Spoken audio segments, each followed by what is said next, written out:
Hello there, Mitch here for another optional extra video.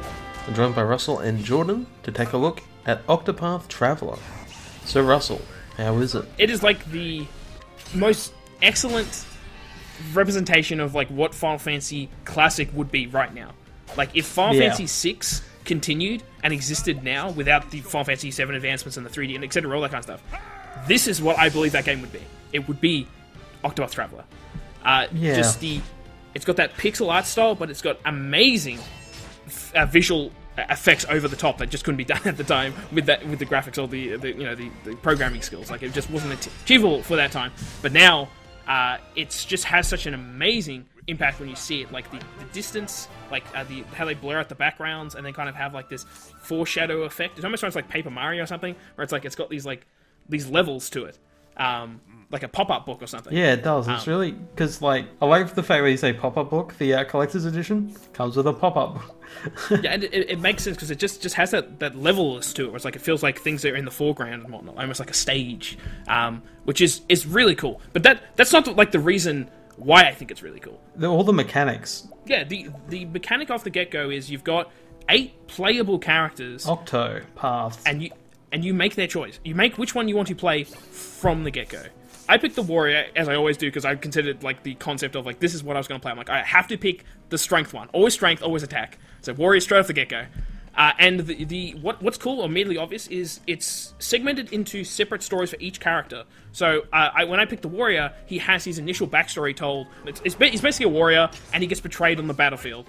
And then it's kind of like he's gone into recluse in this like town, but then that town goes under attack by bandits. So, like, you go on this quest to defeat the bandit.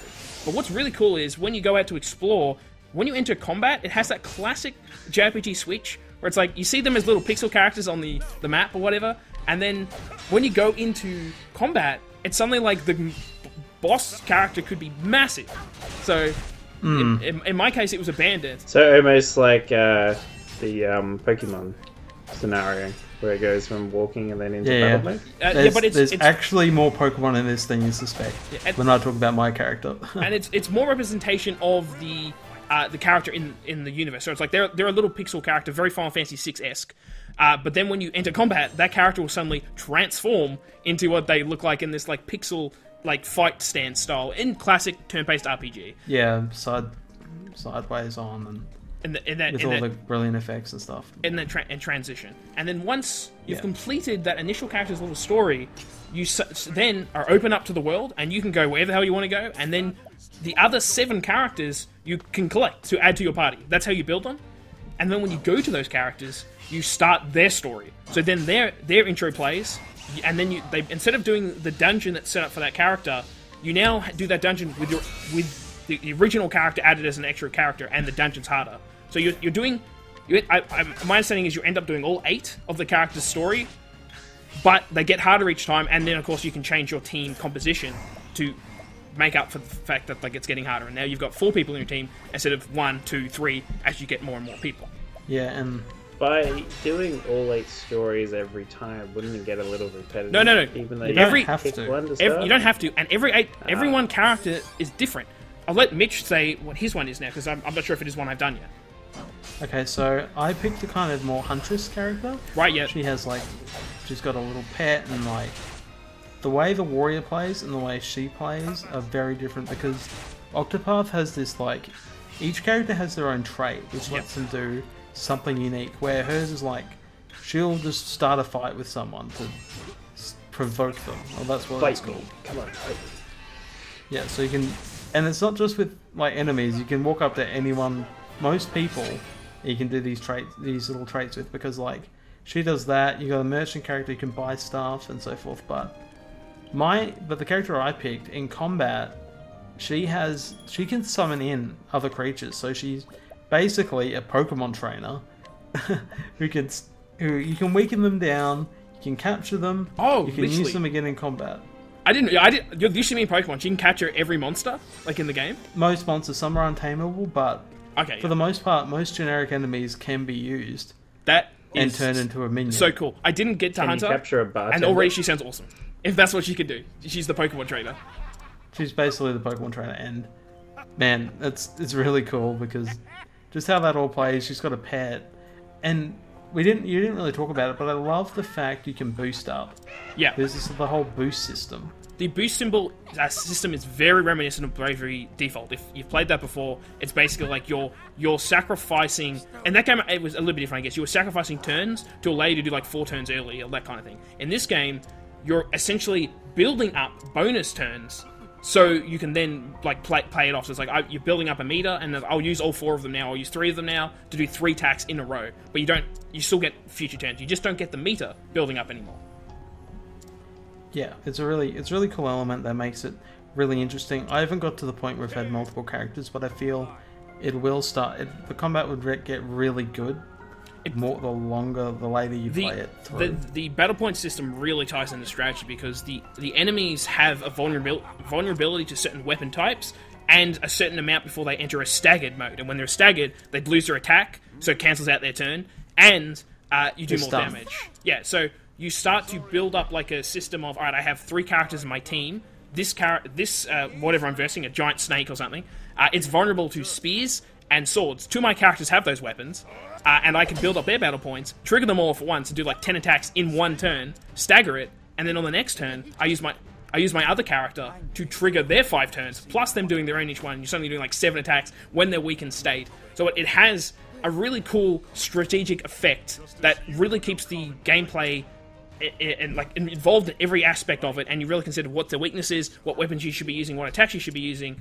That's all very, very illustrated in the gameplay with these little meters and whatnot.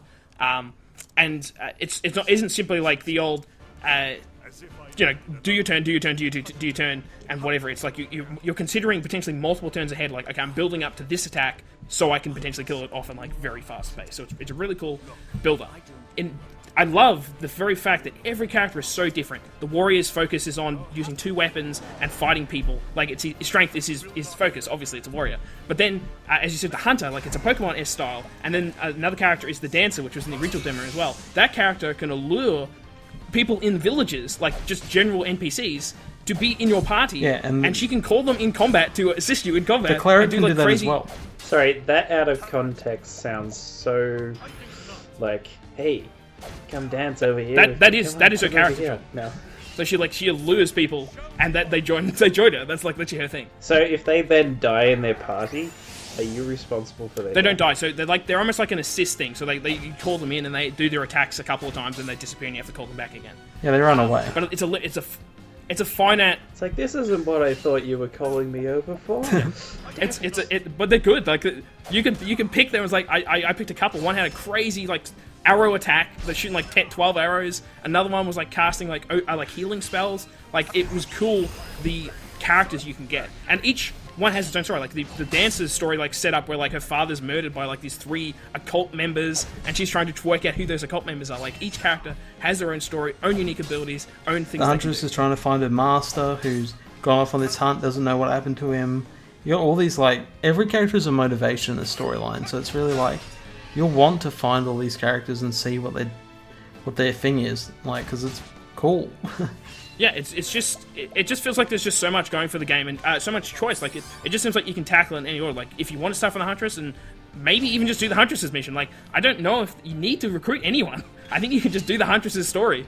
But I think the level cap might be a problem, where it's like, if you just pursue the Huntress's story, it might be like, they recommend you like level 27. It's like, well, maybe I should pick up the other people and level up my character or something. But yeah. Instead of pursuing. But I'd imagine more people makes it easier. Oh, of course it does, because you have more options in combat. But they make it harder. So even though it's not like everything's like level 5 from the start, like every character you pick, but when you do the first one, every other character now might be like level 7.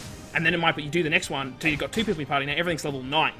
So they do accommodate the difficulty to how many people you have in your party and what level you are. So it's not just like, everything's just a joke. It's like, I've got 4 people now, everything's just super easy. Like, it was hard. Like, one of the fights I had with a snake, where I had 3 party people, no, was it 2 or 2? Maybe 2 people at that point in my team. That was tough. Like, it was a tough fight. It was poisoning all my team. And I kept using all my spells. No, it was the third person, because I had the apothecary, and the apothecary can cast all these healing spells. So I had to keep healing the poison and shit. Like, it's not easy, even at that stage. Are we talking about a regular sneak heal? No, it's a giant snake. It's like a bat. Fantasy snake. It looks like a normal snake. So it would eat you alive scenario. It looks like a normal snake in the like the open world or whatever, where in the story it's like, oh, it's a little snake, and then in combat it'll just become like a giant basilisk, like huge snake. The transitions are really cool. They are cool. It's just like, I wish you were fighting like a regular snake, but yeah, that's like. So you could be like, Traveler going through a forest. Hey, look, there's a snake. Let's battle it. No, This was a mistake. This snake was the boss conclusion to the first part of that character, the apothecary story. The kid gets poisoned. He needs to get like some venom from the snake to heal him. Clearly, we're excited for Octopath Traveler. We'll discuss it more when it actually finally releases. Which isn't too long. This month. Couple weeks. I haven't 2 weeks. played it, but now I'm really intrigued in playing it. It's still Switch though, Jordan. That's the problem for you. It's a Switch game, exclusive. Nintendo Switch exclusive. Another reason to own a Switch. But yeah, Octopath looks great, plays great. It's gonna be a great game for the Switch, and we're very excited.